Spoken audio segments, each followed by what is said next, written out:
Great. Well, hi, everybody. I am here live with Adam Miller, founder of Goodgame Foundation. Adam, thank you so much for being here and coming on the podcast. Thanks, Danielle, for having me. Excited to have a conversation with you today. Yes, absolutely. Well, I know we're going to get into what Goodgame Foundation is, but I want to talk about you, Adam, your background. We talk about, in the intro of this episode, you've done some work with the Homeless World Cup. You did some cross-country mission bike trips. So tell me a little bit about your background. What kind of has drawn you to this kind of cross section between sports and social good? Kind of tell us a little bit about you. Yeah. So I guess going way back into my childhood days, I always had a ball in my hand or some sort of sport that I was playing year round, whether it was basketball, football, baseball, track, you name it. Had always been around sport. All of my good friends met through playing sports, and it was just something that was just inherent to who I was, that competition element, and also just grew up in a family and community that valued giving back. And I think without really realizing it at the time, the opportunities to sort of merge the two presented a unique, interesting opportunity to blend things that were important to me that I felt could have a difference in people's lives moving forward. So yeah, just kind of a combination of that background and sport always being near and dear to my heart. Yeah. And you specifically done some work around kind of athletes and their social causes in addition to the game. Like why do you feel really strongly about, kind of sports in general, but also the power that athletes have to really create change? This is something that's kind of been a theme throughout a lot of your work. Sure. Yeah, I think first and foremost, just so I played D3 football, and being a part of a team that valued community service and seeing sort of firsthand how different organizations that we partnered with, particularly youth-oriented organizations, and just seeing the smiles on their faces. And anytime big football players walked into the room, even conversations that folks opened up with in sharing their stories. And I felt that just as an athlete with a platform that that were afforded, just had a real unique kind of perspective to meet people where they were, have a conversation. And then for me, just that team-based, that team-oriented approach is something that I think it is pretty special, just the way that you're kind of sweating and grinding it out with your teammates, and Right. that can kind of carry over to things off the field as well. So have sought out opportunities to work together, bring different people together to support particular causes. So yeah, I think that first and foremost started with just like seeing it firsthand. And that's what I was going to say is, in your athletic experience yourself, but also in some of the athletes that you work with now, Mhm. what are some of those skill sets? You mentioned teamwork, but like, what are some of those things that really translate from on the field or on the court into not only the world of philanthropy, but just that like general real world of, life after the game, after sports? Yeah, great question. And I'll highlight one of our ambassadors right now at Goodgame Foundation, Benny Fowler. Um, so just in his particular instance, earlier this year was able to safely do an in-person volunteer experience with one of our charitable partners, Women's Bean Project.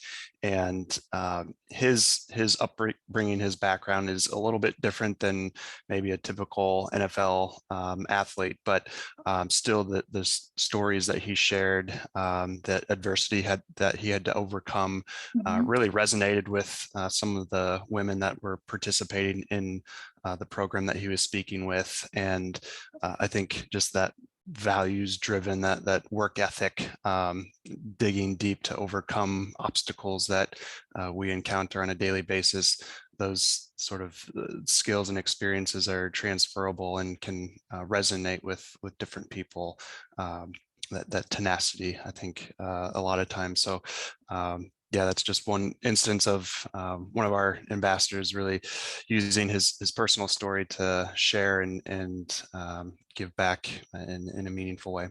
Yeah, I love it. And you mentioned, Benny, the ambassador, one of your ambassadors, excuse me, and Mhm. one of the organizations that you're supporting. So let's dive into Goodgame. Tell us a little bit about how you decided to start this foundation, how it came to be, and then tell us a little bit about what you guys do. Yeah, so with Goodgame, I would say it's been an idea that I've been kicking around for a couple of years, just the idea of teaming up athletes to support specific charitable interests. I think a lot of times there's been several great examples of athlete-driven fundraising efforts centered around crises or catastrophes. So Yeah. the J.J. Watt, Hurricane Harvey, Nashville tornadoes a couple years back, the California wildfires.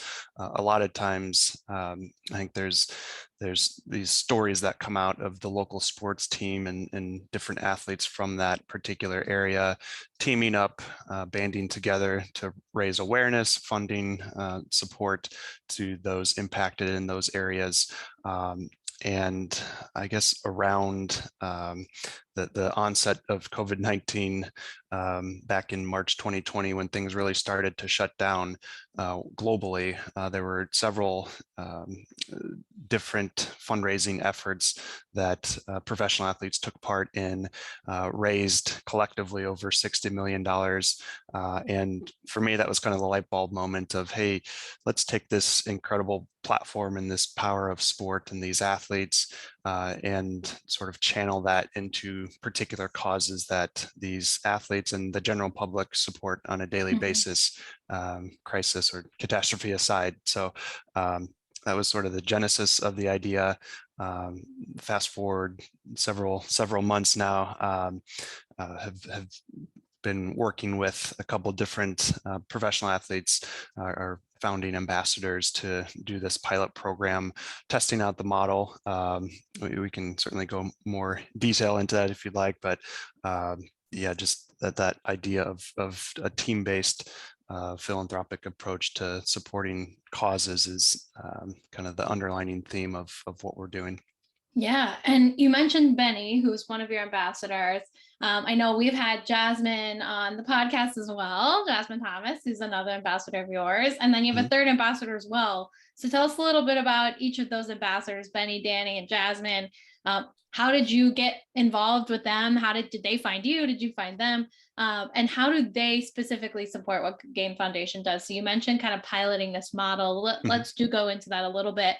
How do these three different athletes support what Goodgame Foundation actually does with these organizations?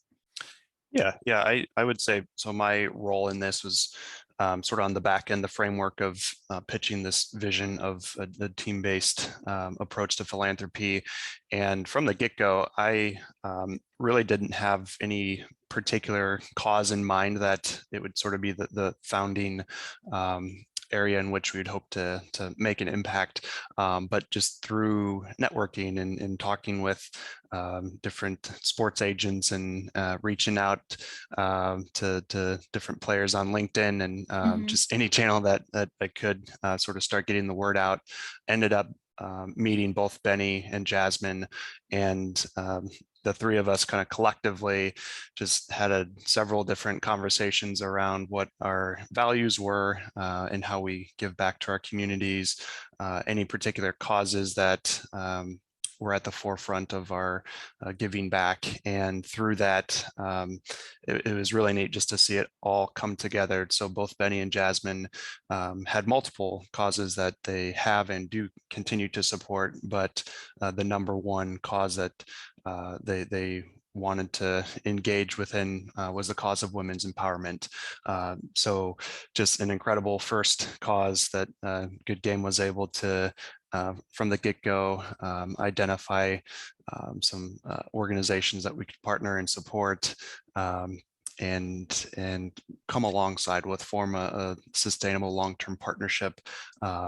So there's kind of different elements of that, but yeah, it was really the athletes themselves that had kind of talk through different giving values and things like that to identify the cause, the founding cause of women's empowerment. I love that. And you mentioned that they had kind of both Jasmine and Benny had this cause as kind of a priority for them. Why Goodgame? What kind of impact can they make through Goodgame versus going to that organization directly, or going through their agent or going through contacts? Like, what do you hope to connect or accomplish, I should say, by aligning with these athletes versus just saying, hey, I'm Adam here with Goodgame and I want to partner with you? Kind of tell me a little bit. I don't know if you could kind of picture yourself in Jasmine and Benny's shoes, but kind of tell us what you're telling them, why Goodgame is the way to go. Yeah, that's a good, important question. One word that you said that sticks out is just that connection component, and realizing that in my mind, charity is a team sport. In my experiences, my background is in nonprofit fundraising, and any of our most successful events or giving campaigns always involved people, friends, coworkers, colleagues coming together to collectively contribute any dollar amount, but also their time and energy and passions, and just have seen firsthand how I think organizations and missions can become so much more meaningful and impactful for people that are giving back when you do it as a team. So the idea with Goodgame is, yes, I think there are several other options and great organizations out there that athletes have and continue to partner with. But with Goodgame, having the opportunity to work alongside a fellow athlete that has shared experiences and values that align with kind of our core philosophy of this team-based approach to philanthropy, recognizing that we also have a lot to learn together. So it's something that just we're looking and seeking out opportunities to experience kind of the root causes of a particular problem, and that sort of hands-on approach is something that allows an athlete. I think there's different levels of engagement, but that engagement piece is something that we're looking to cultivate and authentically create volunteer experiences that utilizes their unique strengths and interests to give back in a meaningful way. I love that. And I love that connection is the piece that you're harping on. I love that you said charity is a team sport, right? Nonprofit is a team sport. I think that's really, really important. And I think a lot of athletes that probably have created their own organizations or tried to do some of this work on their own have found that they need a team, right? Whether it's one person or 20 people, they need support. They need people behind them to really make the impact they want to make. So I think that's one thing that I love that you harp on and really emphasize, that it's not just, we support you, but we also learn with you and grow with you and build with you. And that's what it seems like Goodgame Foundation is all about, is let's bring more people into the fold. Let's grow together. Let's build together. Let's build this amazing platform together. So tell me a little bit about what your goals are for Goodgame Foundation. So you've done this pilot, or you're starting this pilot, I should say, around women's empowerment with Jasmine and Benny. You've brought on another ambassador in Danny, and you're obviously going to continue to bring on more. So tell me a little bit about the goals of Goodgame Foundation. Where do you see this going in the next year, but even in the future? Like, where do you hope Goodgame is in the next 5 or 10 years? Yeah. So yeah, with Goodgame, the idea is sort of, if you think of the NFL does the My Cause, My Cleats campaign each year. This year there were over 900 NFL players that participated in that, with only, I think it's like 16 or 17 particular causes that are represented from those 900 or so athletes. Wow. And hundreds of different organizations that the players are supporting. And that was kind of also one of the ideas of, hey, there's only a select number of causes that exist, but there are hundreds, thousands, if not millions of organizations with unique experiences and ways in which they're engaged in their particular cause.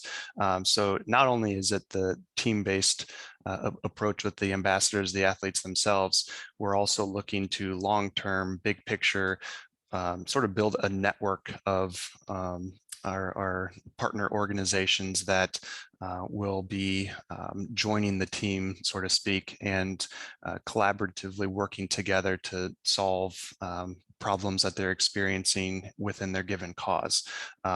We've seen already examples of organizations reaching out that had never even been aware of each other in the same geographic area, but the fact that we're sort of building out this team, this approach to collectively impacting the causes we care about, I think we're able to bring folks to the table that may not have played ball together, so to speak, in the past. So moving forward, continuing to bring on more and more ambassadors. And with that, each individual athlete has their own causes that are near and dear to their heart. And so as we kind of build out the roster of athletes and ambassadors, so too will those causes. So long-term, 5 to 10 years, who knows how many causes it could be. Certainly don't want to just cast a wide net for the sake of it, but really being intentional with the partners that we're working with that are bought into this idea of collectively impacting the field of philanthropy. And there's a lot that we all can learn together. So that's kind of the vision, the idea, looking for athletes and organizations and others to team up with us to make an impact in our communities.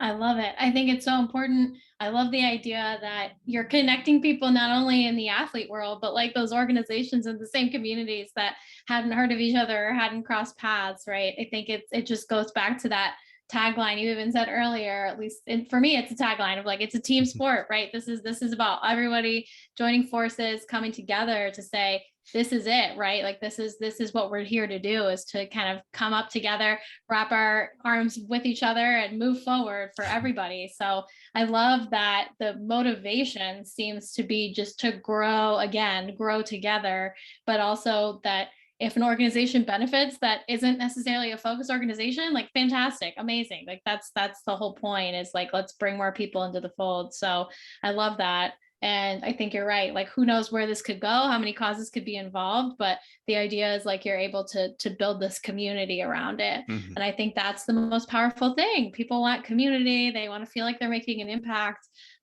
in their own community, but also to things that matter. So I love that you're also aligning the athletes with the individuals who might be donating, right?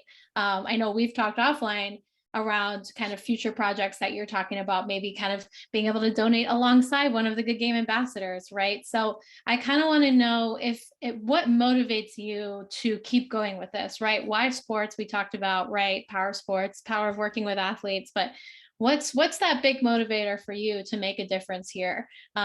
Why do this every day? Why build this out of nothing? Tell me, what's your motivation every day of like, here's why I'm doing this. I'm Adam and I wake up to do this Goodgame Foundation thing because of X. Mm-hmm. Yeah, I guess first and foremost, just the life lessons that I personally have experienced playing sports and being a fan of sport. And then on a more personal level too, just Kevin Love back in 2018 came out with an article talking about his mental health struggles, and similarly have experienced that in the past. And that I think was the first time that it clicked, it resonated. Someone that I looked up to, an athlete, and in the position that he was, to kind of make a stance for that really made an impact in my life, and I know countless others.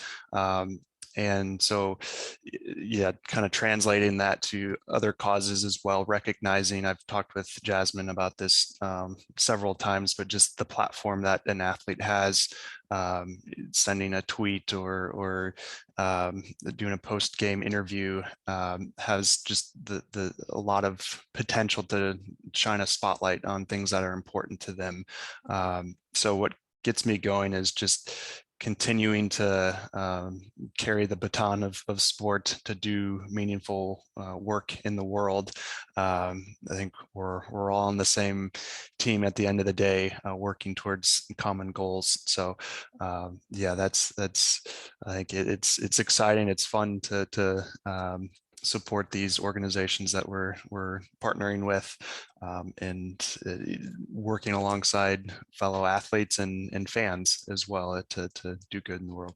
I love it. So if our listeners should take anything away from your work with Goodgame Foundation, what's that one thing that when they finish this podcast, they should go, hey, I listened to this really cool interview about Goodgame Foundation. This is what they do, or this is what I learned. What would you want that one thing that a listener here takes away from what the organization is and what you're trying to do? Yeah, I guess the one thing, this sort of gets at the next phase of Goodgame and what we're aiming to do. So we had talked about the pilot program earlier, recognizing that, yes, it's the athletes themselves first and foremost that we were looking to recruit and begin embarking on this charitable journey with them. But at the same time, recognizing that they have their own fan bases, their own teams that they're a part of in their own communities, and have supported them from their childhood playing days through high school, college, and now in the pros. And there's an opportunity to kind of also team up their fan base to collectively support these particular causes as well. So the one thing that we're super excited about, we're going to be launching a monthly giving program here in the new year, 2022. And you had said earlier, the idea would be to make a monthly contribution alongside our ambassadors, with the pool of funds going towards our partner organizations each quarter of the year. So there's several different sports themes sort of baked into the model. So that's we're continuing to build that out. But yeah, just the opportunity to give alongside your favorite athlete or a member of a team that you've been a fan of your whole life. A really just fun and exciting way to give back and do so alongside our ambassadors. So this is going to be a new program we're launching here soon, but at the end of the day, it's about the impact. And I think just we've already started to see some of the good work that is resulting from this model and this framework. So super excited to invite the general public, fans of our athletes and fans of sport in general, to also invest in the work and make an impact. Awesome. I love it. I think it's such a great idea. We definitely will put more information in for everyone listening. If they want to go be a part of this monthly giving program and donate alongside some of the incredible people you work with. I want to, as we wrap up here with the last few handful of questions, I want to also recognize that the work that you're doing, right? It's a lot. You're taking on quite a bit. You've got building this team around you of both athletes and non-athletes to get this work done. And we talk a lot on the podcast about what philanthropy actually is. What is working in a nonprofit kind of mean. So before we talk about philanthropy in general, how did you figure out how to start this organization? Did you have a mentor? Did you have someone that was able to walk you through, setting this up or prepare you? I know you said you've worked in fundraising before, so tell us a little bit about what the technical. How did you technically figure this out and go through all the logistics of getting this started? Yeah, certainly it was a team effort. No pun intended with that. But I think, yeah, had sort of just the original thought around what it could look like to team up athletes and their fans to support causes that are meaningful for them. But at the same time, like you said, yeah, it's one thing to have an idea, but it's another thing to put pen to paper or finger to keyboard and Right. start making things happen. So I was, yeah, very fortunate to be a part of a program that the George Washington Sports Philanthropy Executive Certificate Program puts on. It was a great way to test out the model, interview, talk with athletes and different folks in the field of philanthropy, sports philanthropy in particular. So I've had, I think, before we launched the pilot program, I was looking back, I had over 70 different conversations Wow. with people getting advice. And so it was definitely a group effort to get things to where they are now. But yeah, there's high days, there's low days, there's days where we think this is going to be the greatest thing, the biggest thing that the world's ever seen. And then the next day it's like, are we sure this is going to work out? So just Yeah. that roller coaster of entrepreneurship. Yeah, definitely taking that entrepreneurial mindset and starting small, testing, iterating, seeing what works. And as long as we're making an impact that we're seeking, I think that's what keeps us going. I love it. And I love that you use the word entrepreneurial, because I think a lot of people don't think of philanthropy or nonprofit work as entrepreneurial, but it 100% is a business. So I love that you did so much work before you even started this to talk to other people. And I know the GW program is how we initially connected as an alum myself. So I think it's really smart that you know, not only just went through a program, but you actually took the time to connect with a ton of people. 70 different conversations is a lot. And I think it's clearly paying off in the fact that you have now a team of people that are in it with you, right? That want to see you succeed. But also you've had the chance to kind of flesh out the idea, to get feedback before you've kind of jumped off the ledge, you know, before you've said, all right, we're doing this, you know, and then someone says, oh, maybe not, you know, you've had those conversations, you've had a chance to weigh in. And I think a lot of times we have folks that just want to start the nonprofit. They want to start the nonprofit. But I think learning from your path, you know, do the research, have the conversations, kind of make sure this is what you want. This is the best course of action. So I love that before you even said like, this is my idea, I'm going to go do it. You're like, well, let me like get educated on it, do my conversations, get this perspective, then I'll do some action steps. So I love that. And I appreciate you sharing. I hope people learn that it takes some time to put this together, right? This didn't happen in a week, but you know, I think the idea is that like it is coming together really well because of the diligence and the work that you did really early on. So thank you for sharing that. Yeah, absolutely. Okay, so as we wrap up here, we talked about philanthropy a little bit, but I want to hear from you. You know, what does being a philanthropist mean to you? What does that word philanthropy look like in your eyes?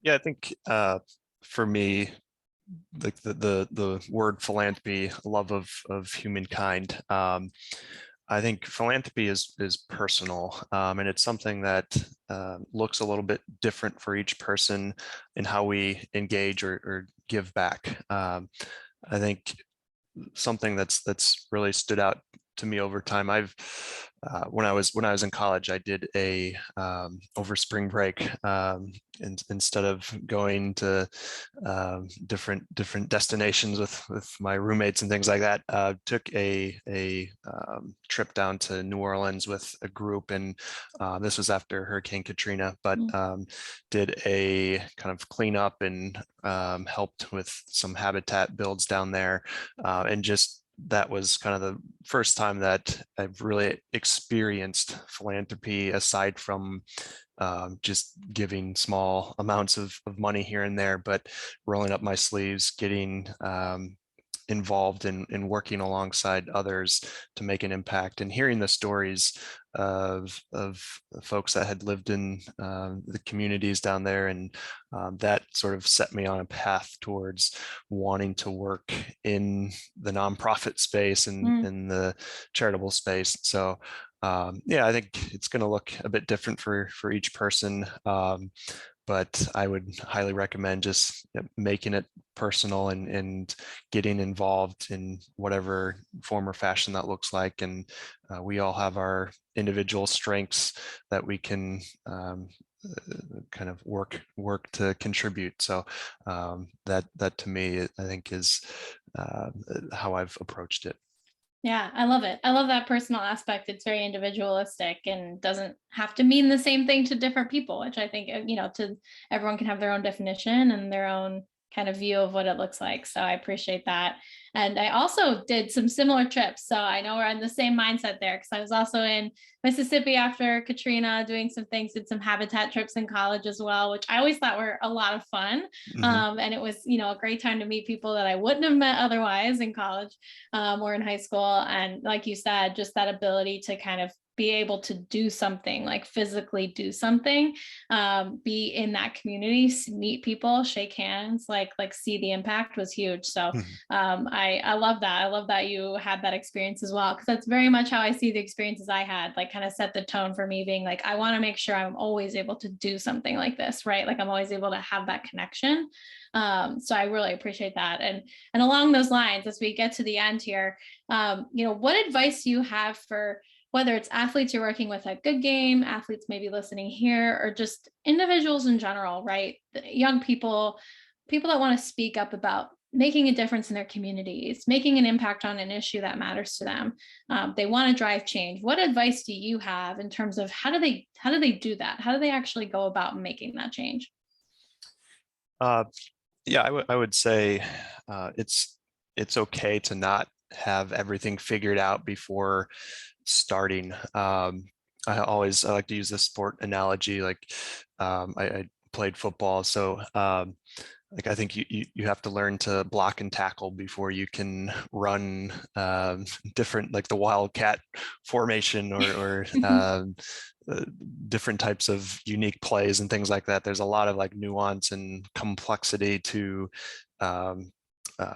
playing sports or giving back. And I think a lot of times, like I've heard and I've seen and listened to podcasts and interviews with athletes talking about how may be reluctant to share their thoughts on a particular issue because they feel like they might have to have everything figured out, or they don't fully understand the entirety of the situation. But I think just like anything, starting somewhere, not being afraid to take that first step and learn along the way. Surround yourself with people that have shared interests and motivations, and learn along the way. Be open to changing your views or your thoughts on a particular issue as you have conversations and discussions with folks that are living and breathing the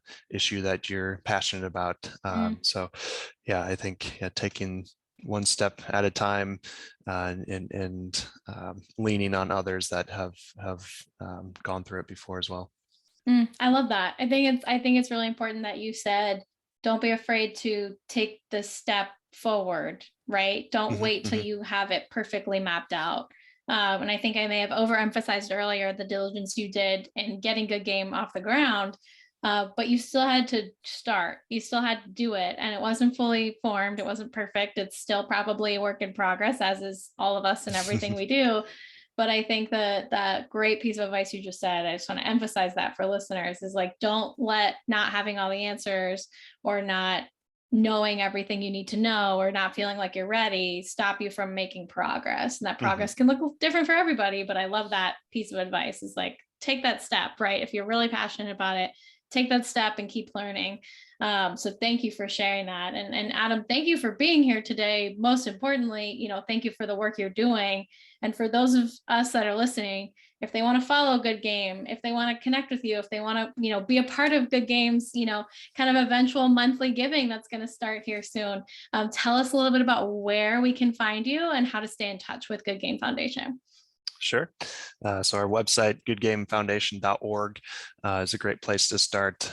We also do have social media profiles, Instagram, Twitter, that we're sort of posting updates on the charitable activities that we're engaged within. And then also, yes, the fan club, our monthly giving program launching here soon. Certainly would invite anyone who's listening to join us, take part in that, come along this journey with us. Have a lot of exciting partnerships and things in store in the new year. So that would be kind of the call to action there. But any other questions or things, feel free. My contact information is on the website as well. Would love to have a discussion. I'll say too, there's other organizations where athletes have worked together on specific causes. So if there is any other particular cause or organization that any listener has supported or looks to continue to support, certainly keep doing what you're doing, giving back where you can. So just any way you can tap into your passion to give back, I think is what we're all about as well. I love it. Well, Adam, thank you so much. It's been a pleasure to chat. I love what you are doing at Goodgame Foundation. Thanks for coming on the show. Thanks for all of the amazing work you're doing. I'm glad that you've got 3 great ambassadors and counting coming on the team and supporting. Yeah, we'll be sure to put all that great info in the show notes as well for everyone listening. So thanks for being here. We appreciate you taking some time. All right. Yeah, appreciate it, Danielle. Thanks so much. All right. Thanks again, Adam. And thanks everyone for listening. We'll see you next time.